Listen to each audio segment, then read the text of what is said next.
Thank you नीति invite करने के लिए। और मैं आज मानसिक स्वास्थ्य और जो शारीरिक स्वास्थ्य है उन दोनों के बारे में कुछ बात करना चाहता हूँ कि हमारे समाज में मानसिक स्वास्थ्य के बारे में आज भी बहुत सारी भ्रांतियाँ हैं।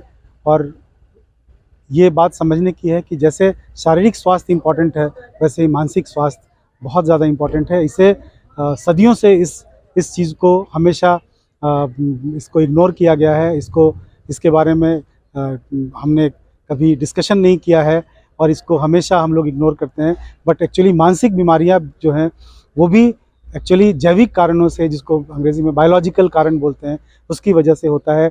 और ये हमारे समाज में एक कहें कि आंतरिक तौर पे इतने ज़्यादा केसेस हैं मानसिक बीमारियों के, लेकिन लोग डर से या इसके बारे में जो भ्रांतियां हैं इसकी वजह से ये समाज में ये सामने नहीं आते, क्योंकि उनको लगता है कि यदि हम इन सिम्टम्स के साथ या इनके साथ यदि हम बाहर आते हैं तो हमारे ऊपर हमारे साथ भेदभाव होगा। और इस कारण से लोग सामने नहीं आते और उसकी वजह से जो सामान्य बीमारी भयंकर या गंभीर रूप ले लेती है और उस समय जब इसको छिपाया नहीं जा सकता, उस समय में उस लेवल पे लोग आते हैं और इलाज की बात करते हैं। और उस समय बहुत सारी सामाजिक, आर्थिक, भावनात्मक बहुत सारी समस्याएं होती हैं। और जिसको मानसिक बीमारी होती है केवल वो सफ़र नहीं करता, बल्कि उसका पूरा परिवार, उसका समाज और सब जगह इसका असर होता है। इसीलिए ये बहुत ज़रूरी है आज के टाइम में कि हम मानसिक स्वास्थ्य की बात करें और केवल मानसिक बीमारी की बात ना करें, बल्कि मानसिक स्वास्थ्य की बात करें। मानसिक पॉजिटिव जिसको हम बोलते हैं, सकारात्मक मानसिक स्वास्थ्य, हम उसकी बात करें। क्योंकि स्वस्थ होने का मतलब ये नहीं होता कि यदि किसी को बीमारी नहीं है तो वो स्वस्थ है। एक्चुअली स्वस्थ होना एक अलग कॉन्सेप्ट है, एक अलग सिद्धांत है, और बीमार ना होना एक अलग सिद्धांत है। और इन चीज़ों से हमें इस नई शताब्दी, इस नई दुनिया में हमें इस सोच के साथ आगे बढ़ना है।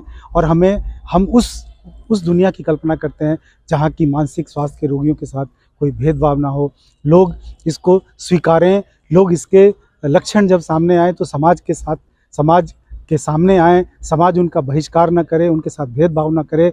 और ख़ास करके जिस चीज़ के लिए हम लोग आज यहाँ पे बात कर रहे आ रहे हैं वो एक्चुअली महिलाओं से संबंधित मानसिक स्वास्थ्य है। हम जानते हैं कि महिलाएं एक्चुअली पूरे समाज की धुरी होती हैं, और यदि महिला का मानसिक स्वास्थ्य ठीक नहीं है तो पूरे समाज पे, पूरे घर पे उसका असर होता है।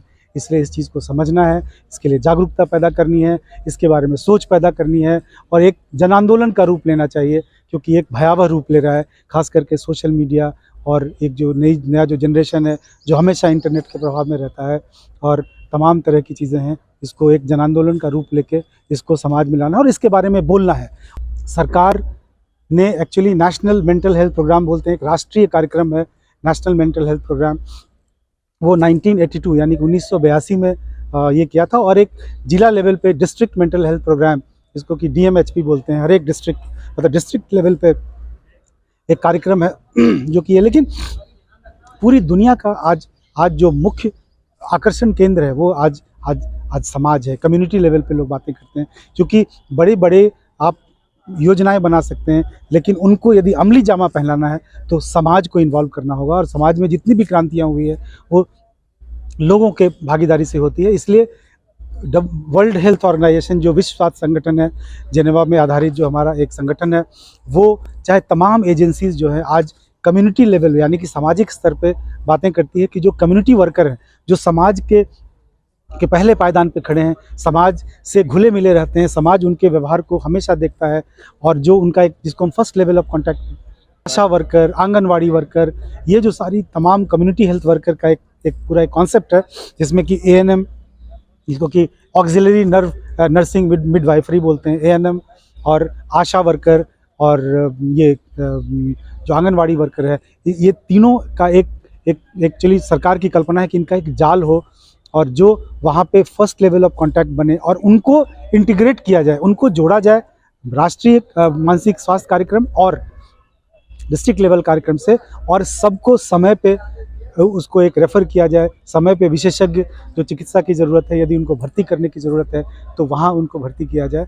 और इस तरह से सारी परिकल्पनाएँ आज की डेट में अब इसी पे आधारित हैं, और इसलिए समाज के स्तर पे काम करना आज की डेट में बहुत ज़रूरी है। और उसी के लिए ये कदम हम लोगों ने उठाया है कि हम लोग समाज में एक एक जागरूकता पैदा करने की कोशिश कर रहे हैं। और जागरूकता तो है, लेकिन हमें बार-बार उसको बोलना है, क्योंकि आपकी शारीरिक समस्याएँ ऐसी होती हैं कि जो अचानक लोगों का ध्यान आकर्षित कर लेती हैं, और मानसिक जो चीज़ें हैं वो बेसिकली पीछे चली जाती हैं। इसलिए इस पे बार-बार बोलना है, इसको एक्नॉलेज करना है, इसको स्वीकारना है, इसके अस्तित्व को स्वीकारना है, और इसको ये जो जानकारी है उसको आगे बढ़ाना है। ये राष्ट्रीय स्वास्थ्य कार्यक्रम, डिस्ट्रिक्ट कार्यक्रम और जो सामुदायिक स्तर पे या कम्युनिटी लेवल पे जो कार्यक्रम है, उसकी यही परिकल्पना है। जो हमारा राष्ट्रीय कार्यक्रम है स्वास्थ्य का, वो कहता है कि जो प्राइमरी हेल्थ सेंटर है वो प्राइमरी हेल्थ सेंटर नहीं रहेगा, वो कम्युनिटी वेलनेस सेंटर होगा।